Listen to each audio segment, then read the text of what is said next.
بسم اللہ الرحمن الرحیم۔ سورہ مریم کا رکوع نمبر 2 اور 16ویں پارے کا رکوع نمبر 5 آج میں شروع کروں گا حسب معمول، مختصر لفظی ترجمہ، مختصر گرامر کے ساتھ، پھر انشاءاللہ اس کی تفسیر ہوگی۔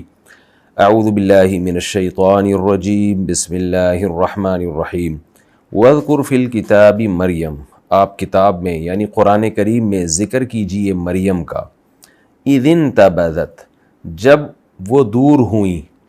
نبذ ینبذ کا معنی ہوتا ہے پھینکنا، کوئی کنکر اٹھا کے آپ پھینکتے ہیں نا، نبذ۔ تو جب بھی ہم کوئی چیز پھینکتے ہیں تو وہ دور چلی جاتی ہے، تو جب یہ باب افتعال میں جاتا ہے تو انتبذ اس کا معنی ہوتا ہے دور ہو جانا۔ تو اذ انتبذت، جب وہ دور ہوئیں، من اہلہا اپنے گھر والوں سے۔ کیوں دور ہوئیں؟ غسل کی خاطر، روایات میں ہے۔ مکانا شرقیہ، جہاں آپ کا گھر تھا وہاں سے مشرقی جانب جو جگہ تھی وہاں دور چلی گئیں۔ فاتخذت من دونہم حجابا، ٹھہرا لیا مریم نے، من دونہم لوگوں سے دور، حجاباً ایک پردہ، حجاب بنا لیا، یعنی غسل کے لیے جو حجاب کا انتظام کیا جاتا ہے، ایک ایسی جگہ جہاں کسی کی نظر نہ پڑے، تو وہ انتظام آپ نے کیا۔ فَأَرْسَلْنَا إِلَيْهَا رُوحَنَا، پس بھیج دیا ہم نے ان کی طرف اپنی روح کو۔ جبریل علیہ السلام کو روح کہا جاتا ہے، کیوں کہا جاتا ہے یہ میں کئی بار ڈیٹیل سے بیان کر چکا ہوں۔ فَتَبَثَّلَ لَهَا، آپ نے تمثل یعنی صورت اختیار کر لی۔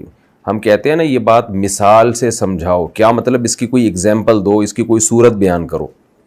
تو تمثل کا معنی بھی ایک مثالی صورت اختیار کر لی۔ کس کی؟ لہا مریم کے لیے، بشرن انسان کی، سویہ مکمل برابر انسان، یعنی 100% دیکھنے میں انسان نظر آئے، ایسی صورت جبریل نے مریم کے لیے اختیار کر لی، یعنی بشری شکل میں آپ کے سامنے حاضر ہو گئے۔ قالت انی اعوذ بالرحمن، حضرت مریم نے جب دیکھا تو کہا میں پناہ مانگتی ہوں رحمان کی، من کا تجھ سے، ان کنت تقیہ، اگر تو اللہ سے ڈرنے والا ہے۔ تقی پرہیزگار کو، اگر تو اللہ کا خوف رکھتا ہے تو میں اللہ کی تجھ سے پناہ مانگتی ہوں۔ قال، جبریل نے کہا انما انا رسول ربی کی، میں تو محض ایک رسول ہوں تیرے رب کا بھیجا ہوا سفیر ہوں، اس لِأَهَبَ لَكِ، تاکہ ہبہ کر دوں۔ اہبہ اصل میں تھا اوہبہ، وہبہ یوہبو کا معنی ہوتا ہے کسی کو کوئی چیز ہبہ کر دینا، گفٹ کر دینا، تو واو حذف کر دیتے ہیں تو لِأَوْهَبَ کو لِأَهَبَ پڑھا جاتا ہے۔ لِأَهَبَ لَكِ، تاکہ میں ہبہ کر دوں، گفٹ میں دے دوں تجھے، غلامن ایک بچہ، ایک لڑکا، زکیہ پاکیزہ لڑکا، گناہوں سے پاک۔ قالت انا یکون لی غلام، مریم نے کہا کہاں سے ہو گیا میرے لیے لڑکا، یعنی مجھے کیسے لڑکا ہو سکتا ہے۔ وَلَمْ يَمْسَسْنِي بَشَرٌ، نہیں چھوا مجھے کسی انسان نے، یہاں انسان سے مراد ہے مرد، یعنی کسی مرد نے مجھے چھوا تک نہیں ہے۔ وَلَمْ أَكُ بَغِيًّا، اکو اصل میں تھا اکن، اور نہ میں ہوں زانی۔ بغیہ بغا عربی میں زنا کو کہتے ہیں، اور بغی زانیہ کو۔ قرآن میں آتا ہے نا سورہ نور میں، لا تکرہوا فتیاتکم علی البغاء، اپنی باندیوں کو زنا پہ مجبور مت کیا کرو، تو بغا زنا کے معنی میں۔ وَلَمْ أَكُ بَغِيًّا، اور میں زانیہ بھی نہیں ہوں۔ قَالَ كَذَلِكِ، جبریل نے کہا اسی طرح ہوگا، تجھے اولاد ملے گی۔ قَالَ رَبُّكِ، تیرے رب نے کہا ہے، هُوَ عَلَيَّ هَيِّنٌ، یہ کام مجھ پر بہت آسان ہے کہ بغیر شوہر کے اور مرد کے قریب آئے بغیر میں اولاد دے دوں، یہ کام مجھ پہ بہت آسان ہے۔ وَلِنَجْعَلَهُ، اور میں یہ کام اس لیے بھی کر رہا ہوں، اللہ نے کہا ہے کہ ہم بنا دیں اس کو، وَلِنَجْعَلَهُ، تاکہ ہم بنا دیں اس بچے کو، آیَةً لِلنَّاسِ، لوگوں کے لیے ایک نشانی، علامت، قدرت کی دلیل بنا دیں اللہ کی، کہ اللہ ایسے بھی کر سکتا ہے۔ وَرَحْمَةً مِنَّا، اور ہم اس بچے کو اپنی طرف سے رحمت بنا دیں گے۔ رحمت بنانے کا مطلب لوگوں کے لیے رحمت کا ذریعہ، کیونکہ جب وہ لوگوں کو نیکی کی ہدایت دیں گے تو لوگ اس پہ چلیں گے، تو یہ چیز ان کے لیے رحمت کا ذریعہ بن جائے گی، تو عیسیٰ اس کا ذریعہ بنیں گے۔ وَكَانَ أَمْرًا، اور جبریل نے یہ بھی کہا کہ یہ ایک ایسا کام ہے مقضیہ، قضا یقضی کا معنی فیصلہ کرنا، مقضی وہ چیز جس کا فیصلہ کر دیا جائے. تو وکان امرن یہ ایک ایسا کام ہے مقضی جس کا فیصلہ ہو چکا ہے. فحملتہ مریم نے اٹھا لیا اس بچے کو, یعنی پیٹ میں. حمل کہتے ہیں اٹھانا, تو حملت اٹھا لیا مریم نے اس بچے کو جس کی خوشخبری دی گئی تھی, یعنی وہ پریگننٹ ہو گئی, پریگننسی ہو گئی ان کو. فانتبذت به دور چلی گئیں اس بچے کو لے کے, یعنی جب ولادت کا وقت آیا تو دور چلی گئیں اس بچے کو لے کے, مکانن ایک ایسے مکان میں, قصیہ جو بہت دور تھا. اقصا مسجد اقصا کا سنا ہوگا نا آپ نے, اقصا کو بھی اقصا اس لیے کہتے ہیں کہ مکہ سے بہت دور تھی وہ مسجد, تو عرب لوگ اس کو مسجد اقصا کہا کرتے تھے. فَأَجَاءَهَا الْمَخَاضُ جاء یجیء کا معنی آنا, اور اجاء یجیء یہ باب افعال سے ہے, اکرم یکرم کی طرح. اجواء یجویء تھا اصل میں, اس کا معنی لانا. فَأَجَاءَهَا الْمَخَاضُ لے آیا ان کو درد زہ. درد زہ جو ہوتا ہے نا, جو عورت کو ولادت کا جو تکلیف ہوتی ہے, بچہ جننے کے وقت جو ہوتی ہے, اس کو مخاض کہا جاتا ہے. تو جو بچہ جننے کی تکلیف کا جو درد تھا, وہ درد مریم کو لے آیا. الی جذع النخلہ, جذع کہتے ہیں تنے کو, اور نخلہ کھجور, کھجور کا جو درخت ہے, کھجور کے درخت کے تنے کی طرف درد ان کو لے آیا. یعنی درد کی وجہ سے مجبور ہو کر کھجور کے درخت کے تنے سے جو ہے وہ ٹیک لگایا انہوں نے, یا اس کو پکڑا اس کا سہارا لینے کے لیے. قالت اور کہنے لگیں, یا لیتنی ہائے کاش, یہ لیتا کا لفظ بہت استعمال ہوتا ہے نا. متو اصل میں تھا موتتو, سمیعتو کی طرح. ماتا یموتو بھی ہے عربی میں, ماتا اور یہ باب سمیع یسمعو سے بھی آتا ہے. تو متو اصل میں تھا موتتو, سمیع ہے یا حسیبہ ہے واللہ عالم, اس وقت ذہن میں نہیں. تو ماضی اس کا فعالہ کے وزن پر بھی آتا ہے اور فعیلہ کے وزن پر بھی آتا ہے, یعنی مواتا بھی آتا ہے اور مویتا بھی آتا ہے. تو یہ ہے مویتا سے. مویتا کو جب ملا کے پڑھا جاتا ہے نا, یعنی تو مویتا کو میں واو کو الف سے بدل کے حذف کر دیا جاتا ہے. پھر جو شروع کا کلمہ ہے, جیسے بیعتو ہے, اصل میں یہ تھا بیعتو, تو بیعتو سے یا کو الف سے بدلا تو باعتو بن گیا, پھر الف کو حذف کیا باعتو بن گیا, پھر با کو کسرہ دے دیا, جیسے خفتو بیعتو, یہ سب اسی طرح کے ہیں. تو یہاں بھی ایسے یہ متو, آپ اس کو یوں یاد رکھ لیں کہ سمیعتو کی طرح ہے, سمیعتو سنا میں نے, تو متو مری میں یا مر جاؤں میں. یا لیتنی ہائے کاش, متو قبل ھذا میں مر جاتی اس سے پہلے, یعنی اس واقعے سے پہلے میں دنیا سے چلی جاتی. وکنت نسیا اور ہو جاتی میں نسیم منسیہ. نسیان آپ کو پتہ ہے بھول کو کہتے ہیں, تو نسیم منسیہ یہ پورا لفظ اسی طرح استعمال ہوتا ہے. اس کا مطلب ہوتا ہے بھولی بھسری ہو جاتی, یعنی ایسی ہو جاتی کہ دنیا جانتی ہی نہیں, میرے لوگوں کے ذہنوں سے ہی میں اوجھل ہو جاتی کہ مریم نام کی کوئی لڑکی پیدا بھی ہوئی ہے. تو یا لیتنی مت قبل ھذا, ہائے کاش میں اس واقعے سے پہلے مر جاتی. او وکنت نسیم منسیہ, اور میں بھولی بھسری ہو جاتی, یعنی میرا نام و نشان ہی مٹ جاتا. فناداہا من تحتہا, پکارا مریم کو, من تحتہا مریم کے نیچے سے, یعنی حضرت مریم اوپر کے مقام پر تھیں تو نیچے فرشتے جبریل علیہ السلام موجود تھے. وہ پہاڑ پر تھیں کہیں اور جبریل نیچے تھے, تو پہاڑ کی کھائی سے یا نیچے سے جبریل نے مریم کو پکارا. اللہ تحزنی, اللہ اصل میں کیا تھا, ان لا, کہ لا تحزنی, حزن یحزن, حزین یحزن غمزدہ ہونا, لا تحزنی غمزدہ مت ہو. قد جعل ربکی تحقیق بنا دیا ہے تیرے رب نے, تحت کی تیرے نیچے, یعنی تجھ سے نشیبی مقام پر, جہاں تو اوپر کی سطح پہ کھڑی ہے تو نیچے والی سطح پر تیرے رب نے تیرے لیے بنا دیا ہے سریا, ایک نہر, پانی کی نہر تیرے لیے پیدا کر دی ہے. وَهُزِّي إِلَيْكِ اور تو حرکت دے. حزّا یحزو کا معنی ہوتا ہے حرکت دینا, جیسے اب درخت کی ٹہنیوں کو ہلاتے ہیں. قرآن میں ہے نا کہ موسیٰ علیہ السلام نے جب لاٹھی زمین پہ پھینکی ہے, تہتزو وہ ہلنے لگی, کأنہا جان, گویا کہ وہ سانپ ہے. تو یعنی باریک سانپ ہے، ایسے پھرتی میں باریک سانپ کی طرح تھی وہ. تو اہتزاز کا معنی ہوتا ہے حرکت کرنا، اور حز یحزو کا معنی حرکت دینا.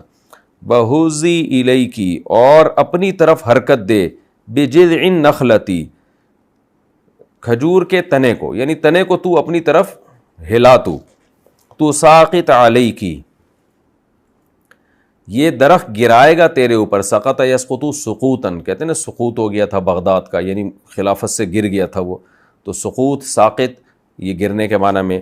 تو ساقط علیکی، یہ کھجور کا درخت گرائے گا تجھ پر. رطباً، رطب کہتے ہیں عربی میں تر کھجور کو. ایک ہوتی ہے تمر خشک کھجور، یہ جو چھوارا ہوتا ہے اس کو.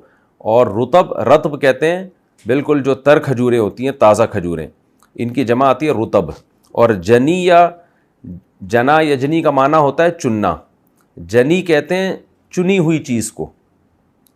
تو یہاں لفظی ترجمہ کیا ہوگا کہ یہ کھجور کا درخت گرائے گا تجھ پر رطباً جنیا، چنی ہوئی تر کھجوریں. تو یہاں مقصد وہ نہیں ہے جن کھجوروں کو چن لیا گیا ہو، یہاں مقصد ہے وہ کھجوریں جو چننے کے قابل ہوں. کیونکہ درخت جب خود سے پھل گراتا ہے تو عام طور پہ خراب پھلوں کو گراتا ہے جو گل گئے ہوتے ہیں. جب آپ درخت کو ہلاتے ہیں نا تو اس میں جو پھل سڑے ہوئے ہوتے ہیں یا بالکل گلنے کے قریب ہوتے ہیں، جب آپ ان کو ہلائیں گے تو وہ والے پھل زمین پہ پہلے گرتے ہیں. اور جب انسان خود سلیکٹ کرتا ہے یعنی چنتا ہے تو وہ اچھے اچھے پھلوں کو چنتا ہے.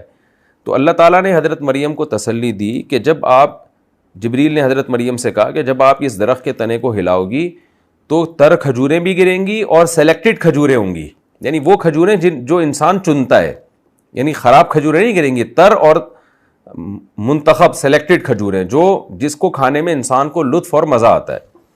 تو ساقط علیکی رطبا جنیا، یہ گرائیں گی آپ کے اوپر منتخب تر کھجوریں، اچھی والی کھجوریں.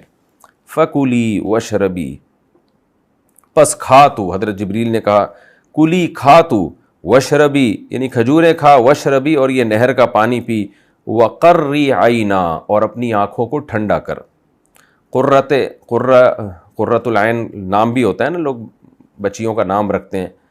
تو اور سورہ فرقان میں بھی ہے کہ ربنا ھب لنا من ازواجنا وذریاتنا قرۃ اعین، ہمارے ازواج اور اولاد کو ہماری آنکھوں کی ٹھنڈک بنا. تو وہاں سے قرہ سے یہ لفظ آپ یاد رکھیں، ٹھنڈک کو کہتے ہیں. وقری عینا، پس کھجوروں کو کھا اور پانی پی اور آنکھوں کو ٹھنڈا کر. فَإِمَّا تَرَيِنَّ مِنَ الْبَشَرِ أَحَدًا، فَإِمَّا پس اگر تو، اما اصل میں تھا ان، ما زائد ہے، ان کا معنی ہوتا ہے اگر، تو ان اور ما کو ملا دیا تو اما بن گیا. تَرَيِنَّ اصل میں ترئینہ تھا،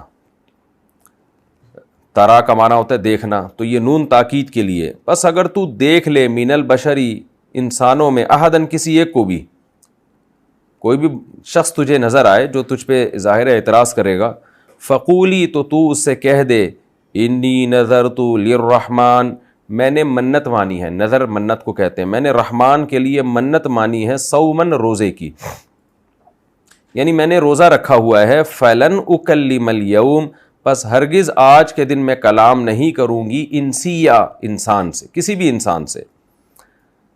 پہلے زمانے میں خاموشی کا روزہ بھی ہوتا تھا، تو میں نے آج منت مانی ہوئی ہے، آج کے دن میں ہرگز کسی انسان سے بات نہیں کروں گی.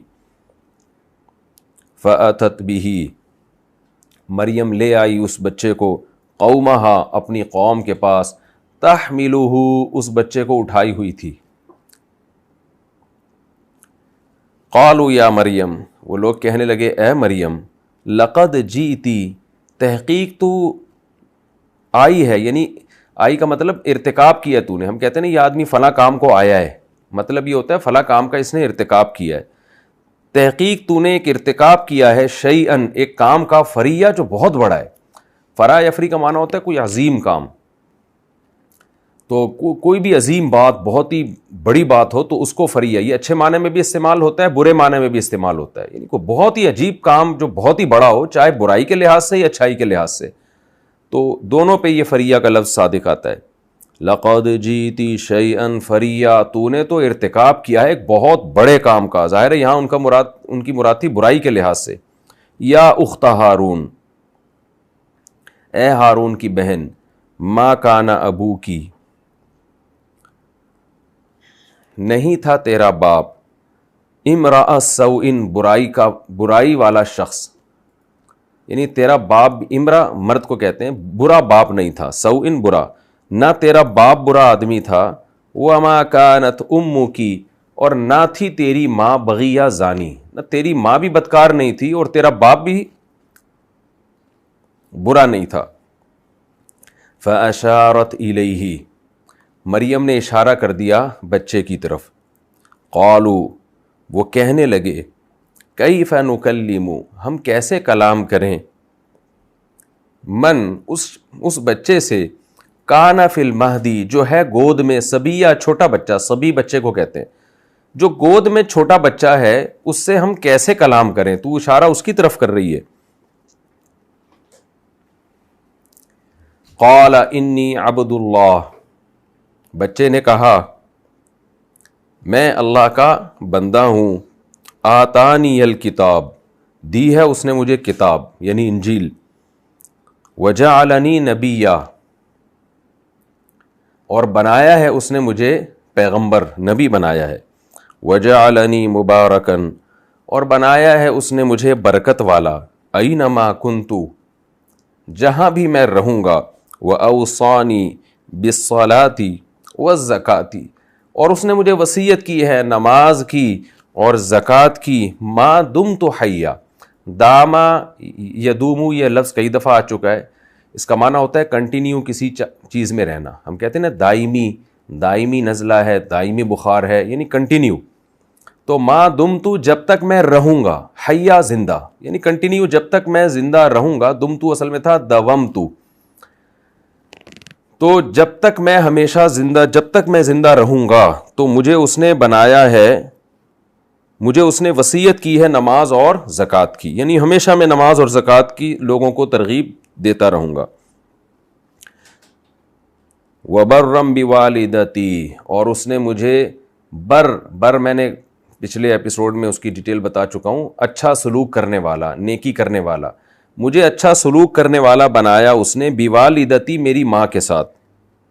ولم یجعلنی، اور نہیں بنایا اس نے مجھے، جبارن، سخت طبیعت والا، شقیہ، مخالفت والا. شقاوت بدبختی کو کہتے ہیں، یعنی ماں کے ساتھ اس نے مجھے اچھا سلوک کرنے والا بنایا. جبار اور شقی کہ سخت طبیعت والا اور اس کی مخالفت کرنے والا، بدبخت یعنی جو ماں کے ساتھ اچھا سلوک نہ کرے، وہ نہیں بنایا اس نے مجھے. والسلام علیہ، اور سلامتی ہے مجھ پر، یوم ولدت، جس دن میں پیدا کیا گیا. ولدت، ولد یولد کا معنی پیدا ہونا، ولدت ضربت کی طرح، جس دن میں پیدا کیا گیا. ویوم اموت، اور جس دن میری موت واقع ہوگی. ویوم ابعث حیا، اور جس دن میں اٹھایا جاؤں گا، حیا، زندہ کر کے. حی زندگی کو کہتے ہیں. ذالک عیسی ابن مریم، اللہ فرماتے ہیں یہ ہیں عیسیٰ ابن مریم. قول الحق الذی، قول الحق، حق بات ہے، یعنی جو میں کہہ رہا ہوں. اقول قول الحق، اقول یہاں محذوف ہے، میں جو کہہ رہا ہوں. قول الحق، یہ حق بات ہے. الذی، یہ وہ بات ہے، فیہ، جس میں یمترون، یہ لوگ شک کر رہے ہیں.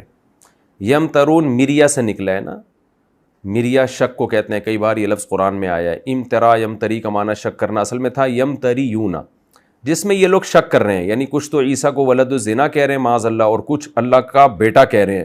تو جن باتوں میں یہ شک کر رہے ہیں اس میں اللہ کہتے ہیں یہ عیسیٰ ابن مریم ہے. یہ دیکھو جو میں کہہ رہا ہوں وہ قول حق ہے، وہ صحیح بات ہے.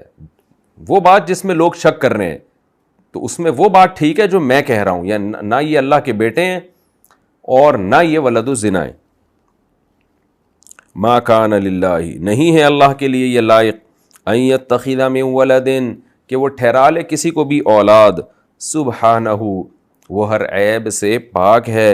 اذا قضا امرا، وہ تو اتنا طاقتور ہے جب وہ فیصلہ کر لے کسی کام کا. فانما یقول له، تو وہ کہتا ہے اس کام کے لیے کن، ہو جا، فیکون، وہ ہو جاتی ہے. وَإِنَّ اللَّهَ رَبِّي وَرَبُّكُمْ، پھر آگے دوبارہ یہ بیچ میں اللہ نے اپنے کلام کو ایڈ کر لیا. بات عیسیٰ ابن مریم کے کلام کی چل رہی تھی، بیچ میں اللہ نے اپنے کلام کو ایڈ کیا. پھر دوبارہ عیسیٰ ابن مریم کے کلام کی طرف اللہ آئے کہ عیسیٰ نے کیا کہا، وَإِنَّ اللَّهَ رَبِّي وَرَبُّكُمْ، اور بے شک اللہ میرا بھی رب ہے اور تمہارا بھی رب ہے، فَاعْبُدُوهُ، اسی کی عبادت کرو، هَذَا صِرَاطٌ مُسْتَقِيم، یہ سیدھا راستہ ہے. اب آگے اللہ کا کلام دوبارہ شروع ہوا. فَاخْتَلَفَ الْأَحْزَابُ مِن بَيْنِهِمْ، احزاب لشکروں میں، گروہوں میں اختلاف پڑ گیا، من بینہم، ان کے بیچ میں پھوٹ پڑ گئی، اختلاف پڑ گیا. کچھ نے کہا کہ یہ یوں ہے، کچھ نے کہا کہ عیسیٰ اللہ کے بیٹے ہیں، یعنی بعد میں جو اختلاف پیدا ہوا وہ تمام اختلاف اس میں داخل ہیں. فَوَيْلٌ لِّلَّذِينَ كَفَرُوا، پس تباہی ہے ان لوگوں کے لیے جنہوں نے انکار کیا، یعنی ہماری بات کا جنہوں نے انکار کیا. من مشہد یوم عظیم، اس دن کی حاضری سے تباہی ہے جو بہت بڑا دن ہوگا. مشہد حاضری کو کہتے ہیں، شہود حاضری، مشہد بھی یہی. اس دن میں جو حاضری ہوگی اس میں بہت بڑی تباہی ہوگی ان کے لیے.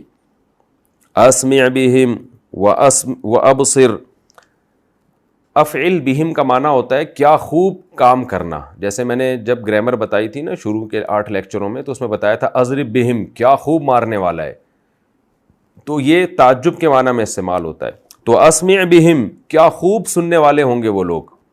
وابصر، آگے بہم محذوف ہے، ابصر بہم، کیا خوب دیکھنے والے ہوں گے، یعنی قیامت کے دن یہ لوگ کیا خوب سن رہے ہوں گے اور کیا خوب دیکھ رہے ہوں گے. یعنی ابھی تو دنیا میں تو نہ سنتے ہیں نہ دیکھتے ہیں حق کو، لیکن قیامت میں تو حق سن بھی رہے ہوں گے، دیکھ بھی رہے ہوں گے. یوم یاتوننا، اس دن جس دن یہ ہمارے پاس آئیں گے. لیکن الظالمون اليوم، لیکن آج کے دن ظالم فی ضلال مبین، کھلی ہوئی گمراہی میں پڑے ہوئے ہیں. وَأَنذِرْهُمْ، اور اے محمد صلی اللہ علیہ وسلم آپ ان کو ڈرائیے، یوم الحسرتی، افسوس والے دن سے، جس دن ان کو حسرت ہوگی، افسوس ہوگا. اذ قضی الامر، جس دن فیصلہ چکا دیا جائے گا، معاملہ طے کر دیا جائے گا قیامت کے دن. وَهُمْ فِي غَفْلَةٍ، لیکن یہ لوگ غفلت میں پڑے ہوئے ہیں. وَهُمْ لَا يُؤْمِنُونَ، اور یہ ہماری باتوں پر ایمان نہیں لا رہے ہیں. اِنَّا، بے شک ہم، اصل میں تھا اِنَّا، بے شک ہم، نحنو، ہم، نرث الارض، ہم ہی زمین کے وارث ہیں. ومن علیہا، اور وہ تمام مخلوق جو زمین پر ہے ہم ہی اس کے وارث ہیں. وإلینا یرجعون، اور ہماری ہی طرف ان سب نے لوٹ کر آنا ہے. یہ جی سورہ مریم کا رکوع نمبر 2 اور 16ویں پارے کا رکوع نمبر 5، اس کا لفظی ترجمہ ہو گیا. اب ہم اس کی تفسیر کی طرف چلتے ہیں. اس رکوع سے پہلے جو سورہ مریم کا پہلا رکوع تھا، اللہ نے حضرت زکریا علیہ السلام پر جو اپنی خصوصی رحمت ہوئی اس کا تذکرہ کیا. حضرت زکریا علیہ السلام حضرت مریم کے خالو تھے اور آل عمران کے خاندان کے ایک فرد تھے. انہیں بڑھاپے میں اللہ نے یحییٰ علیہ السلام دیے. اب حضرت عمران کی جو زوجہ تھیں انہوں نے منت مانی تھی کہ اللہ نے مجھے اولاد دی تو میں اسے بیت المقدس اور دین کی خدمت کے لیے وقف کر دوں گی. سورہ آل عمران میں اس کا تفصیلی تذکرہ میں کر چکا ہوں جہاں یہ آیات آئی تھیں. تو حضرت مریم پیدا ہوئیں، ان کو اشکال ہوا کہ یہ تو بیٹا نہیں ہے، یہ تو بیٹی ہے. تو اللہ جانتے تھے اس بیٹی سے اللہ ایک بیٹا دینے والے ہیں اور بڑے معجزے کے طور پر وہ بڑے عظیم پیغمبر ہوں گے. تو اب حضرت مریم کی جو کفالت تھی حضرت زکریا علیہ السلام نے کی، حضرت زکریا کے گھر میں ہی پلی بڑھی. تو قرآن اس کا تذکرہ کر رہا ہے کہ کیسے حضرت مریم کو ہم نے ایک بیٹا دیا. اور حضرت مریم کی جو والدہ تھیں ان کی مراد کس طرح سے پوری ہوئی ہے کہ بیٹی سے اللہ نے بیٹا دے دیا، ڈائریکٹ بیٹا نہیں دیا. کیونکہ حضرت عمران کی جو زوجہ ہے نا وہ تصور بھی نہیں کر سکتی تھیں کہ میری مراد اللہ اس طرح سے پوری کرے گا کہ ابھی تو مجھے بیٹی دے رہا ہے لیکن وہ اتنی مبارک بیٹی ہے، اس کا آخری کتاب میں تذکرہ ہوگا. تو اس کا اللہ نے تذکرہ کیا. وَاذْكُرْ فِي الْكِتَابِ مریم، یہ سب مکی آیات ہیں. اس وقت تو نبی صلی اللہ علیہ وسلم کا یہود و نصارہ سے کوئی واسطہ ہی نہیں تھا. اور کیسے بہترین انداز سے قرآن نے ان شخصیات کو، ان کی سیرت کو بیان کیا ہے جن کو عیسائی مانتے ہیں، لیکن ان کے تقدس کو جتنا اچھا قرآن نے بیان کیا ہے آج بائبل بھی اس طرح سے بیان نہیں کرتی ہے. تو قرآن کہتا ہے وَاذْكُرْ فِي الْكِتَابِ مریم، آپ کتاب میں مریم کا تذکرہ کیجئے. اذ انتبذت من اہلہا، کیونکہ حضرت مریم پاک دامن تھی. یہودی آج تک الزام لگاتے ہیں کہ معاذ اللہ انہوں نے زنا کیا، معاذ اللہ نقل کفر. تو جیسے اللہ نے انجیل میں حضرت عیسیٰ کی پاک دامنی بیان کی، حضرت عیسیٰ ماں کی گود میں بول کے انہوں نے اپنی پاک دامنی بیان کی، تو اللہ قرآن میں بھی حضرت عیسیٰ کی پاک دامنی بیان، حضرت مریم کی پاک دامنی بیان کر رہا ہے، اور یہ بتا رہا ہے کہ حضرت عیسیٰ معاذ اللہ ولد الزنا نہیں تھے، بلکہ اللہ کے مقرب پیغمبر تھے. تو جب تواتر کے ساتھ، اخبار کے ساتھ ایک چیز ثابت ہو جائے تو پھر بھی اسی بات پہ ڈٹے رہنا یہ ہٹ دھرم اور ضدی ہونے کی علامت ہے. دیکھیے آج ہمارے یہاں کیا ہوتا ہے کہ کچھ لوگ عقل پرست ہوتے ہیں، وہ کہتے ہیں سائنسی لحاظ سے چونکہ ایسا ممکن نہیں ہے لہذا ہم نہیں مانیں گے.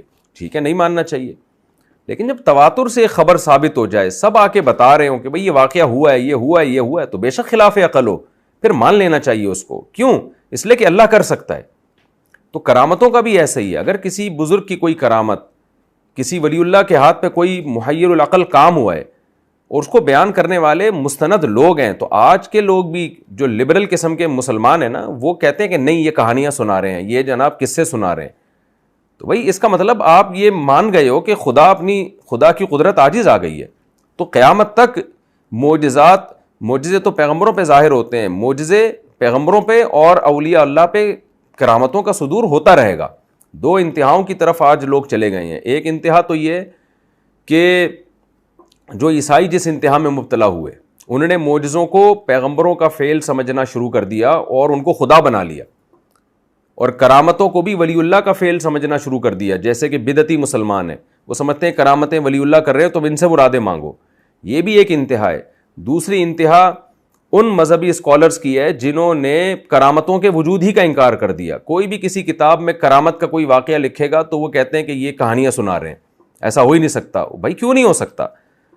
حضرت مریم تو پیغمبر نہیں تھیں، وہ تو ولی اللہ تھیں. ان کے ہاتھ پہ جب اللہ ان سے کرامت کو ظاہر کر سکتا ہے تو اس پر پوری امت کا اجماع ہے کہ یہ کرامتوں کا سلسلہ قیامت تک جاری رہے گا. اس میں یہ دعویٰ کرنا کہ وہ کرامت جو قرآن میں ذکر ہو اس کو تو ہم مانیں گے، جو قرآن میں ذکر نہیں اس کو ہم نہیں مانیں گے، اس پر کوئی دلیل نہیں ہے. جیسے میں بار بار بیان کرتا رہتا ہوں، شہداء کے خون کی خوشبو میں نے اپنی ناک سے سونگھی ہے. یہ تو آج کے دور کے واقعات ہیں. اب میں اگر ممبر پہ یہ واقعہ بیان کروں کہ میں نے شہید کے خون کی خوشبو سونگھی ہے، حالانکہ یعنی سائنسی لحاظ سے تو یہ ممکن نہیں ہے. اب کوئی اس پہ کہے کہ یہ کس سے سنا رہا ہے، کہانیاں سنا رہا ہے، بے وقوف بنا رہا ہے لوگوں کو. اس کا مطلب میرے بھائی آپ یہ فرض کر کے بیٹھ گئے ہیں کہ خدا کی قدرت پہلے تھی اب ہو نہیں سکتی. تو یہ بھی دوسری طرف غلو ہے. تو مستند ذرائع کے ذریعے، تواتر کے ذریعے کسی ولی کی کرامت اگر ہم تک پہنچے تو پھر اس کا انکار کرنا یہ اصل میں خدا کی طاقت اور قدرت کا انکار کرنا ہے. تو دو انتہاؤں کے درمیان آپ نے ایک بیلنس والا راستہ اختیار کرنا ہے. تو ایک انتہا میں بدعتی لوگ گئے ہوئے ہیں، اور اس میں بدعتیوں میں ایک انتہا یہ بھی ہے کہ کرامت جس سے صادر ہو اس سے مرادیں مانگنا شروع کر دیتے ہیں. اور یہ بھی ہے کہ وہ کرامتوں کے واقعات جن کی کوئی سند نہیں ہے ان کے پاس، وہ بھی سارے بزرگوں کی طرف انہوں نے جھوٹے قصے بھی منسوب کر دیے ہیں. یعنی کوئی بھی کسی بزرگ کے نام سے کوئی کرامت بیان کر دے اس کو مان لیتے ہیں. یہ بھی غلط ہے. تو اعتدال کا راستہ یہی ہے کہ بھائی جیسے پیغمبروں کے ہاتھ پہ معجزوں کا صدور ہوا، اسی طرح اہل اللہ کے ہاتھ پہ کرامتوں کا صدور قیامت تک ہوتا رہے گا. لیکن شرط یہ ہے کہ وہ کرامت مستند ذریعے سے وہ واقعہ ہم تک پہنچا ہو.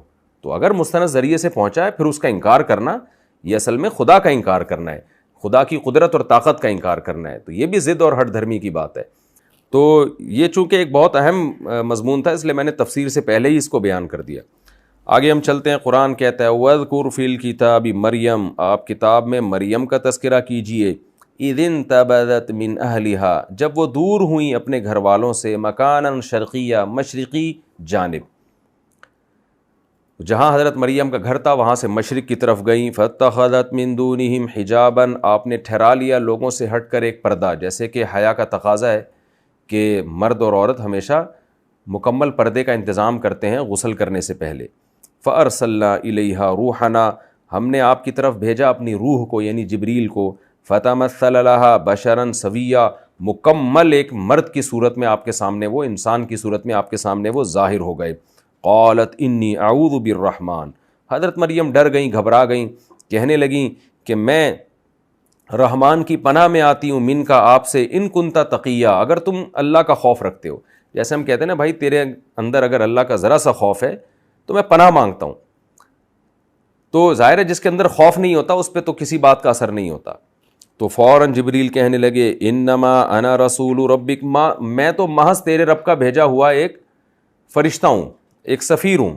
کیا مطلب؟ میں انسان نہیں ہوں، رسول ہوں، اللہ کا بھیجا ہوا نمائندہ. تو میرے نظر میں مرد اور عورت میں کا فرق برابر ہے، کیونکہ فرشتوں کے اندر یہ صلاحیت نہیں ہوتی کہ عورت کی طرف ان کی طبیعت مائل ہو یا مرد کی طرف ان کی طبیعت مائل ہو، کیونکہ فرشتوں میں اللہ نے نر اور مادہ کا فرق نہیں رکھا.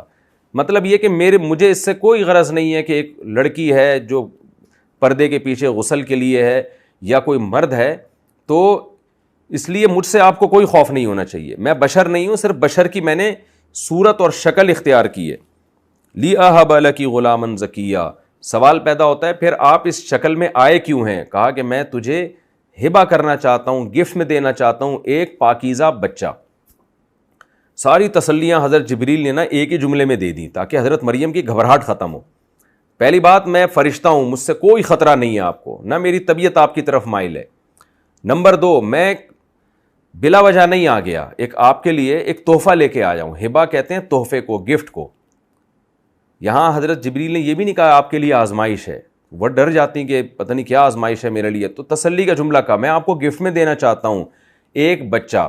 تو ایک تسلی تو یہ ہو گئی، دو تسلیاں ہو گئی. تیسری یہ کہ بچہ بھی پاکیزہ ہوگا، نیک بچہ ہوگا، ولد الزنا بھی نہیں ہوگا اور اس کے اندر اچھی اچھی صفات بھی ہوں گی.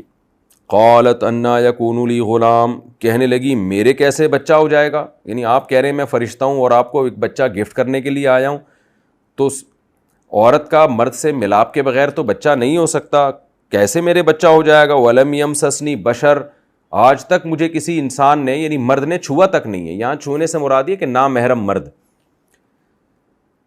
کیونکہ ظاہر ہے حضرت زکریا علیہ السلام کی گود میں پلی تھیں تو یہ ظاہری معنی تو مراد نہیں ہو سکتا. تو کوئی نامحرم مرد نے آج تک مجھے چھوا نہیں ہے، تو کیسے میرے بچہ ہو گیا؟ ولم اکو بغیہ، اور میں زانیہ بھی نہیں ہوں. یعنی بدکاری بھی جیسے کوئی چھپ کے کوئی عورت زنا کر رہی ہوتی ہے وہ بھی نہیں کیا میں نے، اور جائز یا ناجائز طریقے سے کسی نے مجھے ہاتھ تک نہیں لگایا. قال کذالک، جبریل نے کہا اسی طرح ہوگا، ہمیں پتہ ہے کہ تجھے کسی مرد نے غلط نہیں چھوا آج تک اور نامحرم مرد نے، لیکن اللہ کا فیصلہ ہے کذالک، اسی طرح ہوگا. قال ربک هو علی ہین، اور رہا تیرا یہ اشکال کہ مرد کے ملاپ کے بغیر تو بچہ نہیں ہو سکتا، تو تیرے رب نے اس کا جواب پہلے سے دے دیا ہے، وہ یہ ہے هو علی ہین، کہ یہ کام مجھ پہ بہت آسان ہے، اللہ کے لیے کوئی مشکل نہیں ہے. وَلِنَجْعَلَهُ آیَةً لِلنَّاسِ، اب سوال پیدا ہوتا ہے بھائی اللہ کے لیے مشکل تو نہیں ہے، لیکن اللہ اس غیر معروف طریقے سے جو ایک عام نیچر سے ہٹ کر ہے حضرت مریم کو بچہ دے کیوں رہا ہے، اولاد دے کیوں رہا ہے؟ اس کی ضرورت کیا ہے؟ ان کو آزمائش میں ڈال رہا ہے اللہ تعالیٰ. بنی اسرائیل کے دو دھڑے ہو جائیں گے، کچھ ولد الزنا کہیں گے معاذ اللہ، کچھ کہیں گے کہ نہیں پاک دامن ہے. تو اللہ یہ کام کر کیوں رہا ہے؟ تو اس کا جواب جبریل نے دیا وَلِنَجْعَلَهُ آیَةً لِلنَّاسِ، اللہ کہہ رہا ہے میں چاہتا ہوں اس کو لوگوں کے لیے ایک نشانی بنا دوں، ایک علامت بنا دوں کہ خدا سب کچھ کر سکتا ہے، خدا اسباب کا محتاج نہیں ہے. وَرَحْمَةً مِنَّا، اور اللہ کا مقصد اس واقعے سے صرف اپنی قدرت کو ظاہر کرنا نہیں ہے کہ اللہ اپنی طاقت اور قدرت دکھائے. طاقت اور قدرت دکھانے کے تو اور بہت سارے ذریعے ہیں. اللہ انسانوں پہ رحم بھی کرنا چاہتا ہے، وہ یہ کہ اس بچے کو ایسا بنائے گا کہ یہ لوگوں کے لیے رحمت کا ذریعہ بن جائے گا. ایسی پاکیزہ تعلیمات ہوں گی اس کی کہ اس کی تعلیمات کو فالو کر کے لوگوں نے جو اپنے اوپر جہنم کی آگ کو حلال کیا ہوا ہے وہ جہنم حرام کریں گے اور جنت اپنے اوپر لازم کر لیں گے. دنیا میں بھی سکون اور آخرت میں بھی یہ ان کے لیے سکون کا ذریعہ بنے گا. تو یہ سارے کام کے اللہ نے فیصلہ کر لیا ہے. وَكَانَ أَمْرًا مَقْضِيًّا، جبریل کو شاید یہ خطرہ تھا کہ حضرت مریم پھر اشکال کریں گی، تو اس لیے جبریل نے کہا کہ اے مریم اس بارے میں اب مجھ سے سوال نہ کر. کان امرا مقضیا، یہ ایک ایسا کام ہے جس کے ہونے کا اللہ نے فیصلہ کر لیا ہے، یہ ہو کے رہے گا. علماء نے لکھا ہے کہ حضرت مریم کو یقین کیسے آ گیا کہ یہ جبریل ہے. تو ایک وجہ تو یہ بھی ہو سکتی ہے کہ جیسے ہی حضرت جبریل نے جب بشر کی صورت میں ظاہر ہوئے اور یہ بات کہی اور جبریل واپس چلے گئے، تو حضرت مریم کو یقین ہو گیا کہ اگر یہ کوئی دوسرا غیر مرد ہوتا تو یہ واپس نہ چلا جاتا. ظاہر ہے برائی کی نیت سے آئے گا نا, کسی لڑکی کے ایسے جگہ جہاں وہ غسل کر رہی ہے, تو کوئی غیر مرد تو برائی ہی کی نیت سے آئے گا. تو حضرت جبریل نے یہ کہا اور چلے گئے. اس سے حضرت مریم کو یقین آ گیا کہ واقعی اللہ کے فرشتے ہیں. یہ بھی ہو سکتا ہے کہ حضرت مریم تو راستے سے آ رہی تھی, انہوں نے دیکھا کوئی مرد نہیں, اچانک کسی مرد کا نمودار ہو جانا, تو اس سے بھی حضرت مریم کو یقین آ گیا ہوگا کہ یہ غیر معروف طریقے سے ایک مرد اچانک ظاہر ہوا ہے, تو یہ فرشتہ ہی ہو سکتا ہے, عام انسان نہیں ہو سکتے.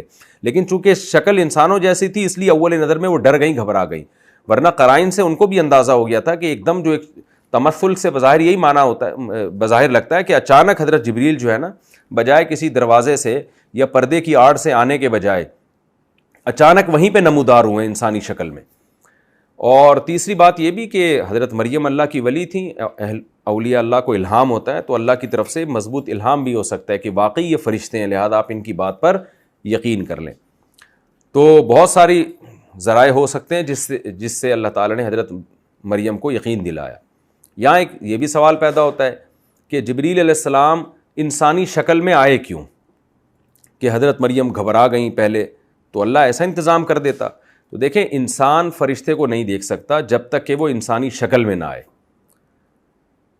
تو اس لیے جبریل انسانی شکل اختیار کی, کیونکہ فرشتے کی جس طرح سے اللہ نے فرشتوں کو بنایا نا, وہ انسانی عقل سے ماورا ہے, انسانی عقل سے اوپر کی چیز ہے. انسان کے عقل کے دائرۂ کار میں اور بصارت کے دائرۂ کار میں فرشتہ نہیں آ سکتا. تو جب بھی کسی نے کسی فرشتے کو دیکھا ہے تو وہ انسانی شکل میں ہی دیکھا ہے. جیسے بدر میں صحابہ نے کہا کہ ہم نے فرشتوں کو دیکھا گھوڑوں پہ اترتے ہوئے, تو جنہوں نے بھی جب بھی فرشتے کو دیکھیں گے تو وہ فرشتہ اگر انسانی شکل اختیار کرے گا تو دیکھیں گے, ورنہ نہیں. جنات کا بھی یہی ہے کہ اگر جنات انسانی شکل اختیار کرتے ہیں تو انسان کو نظر آتے ہیں, جن کبھی اپنی شکل میں انسان کو نظر نہیں آتا. قرآن کہتا ہے فحملتہ, حضرت مریم کو حمل ہو گیا, فانتبذت بہ, اب جب بچہ جننے کا وقت آیا. اب اس میں یہ بھی ہو سکتا ہے کہ فوراً ہی بچہ جننے کا وقت آ گیا ہو, یعنی اللہ تعالیٰ نے تھوڑے ہی دیر میں اس بچے کو مکمل حضرت مریم کے پیٹ میں بنا لیا ہو, اور یہ بھی ہو سکتا ہے کہ 9 مہینے لگے ہوں. اس کا تفسیریں اس سے خاموش ہیں, اگر کسی نے کچھ کہا بھی ہے کوئی یقینی دلیل ہمارے پاس نہیں ہے.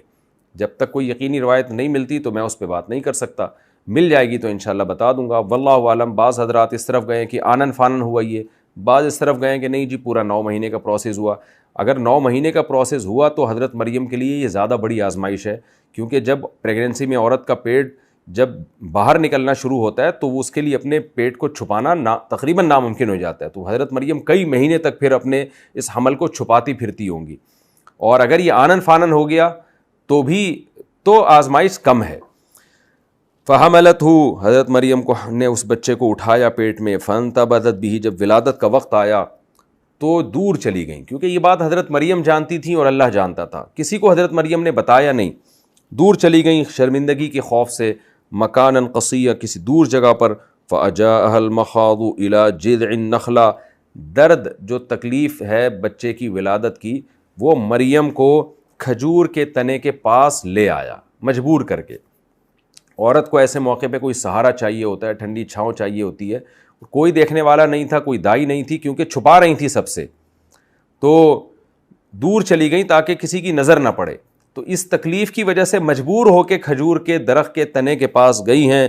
قالت یا لیتنی مت قبل ھذا, اور غم سے کہنے لگیں ہائے کاش اس دن سے پہلے میں مر جاتی.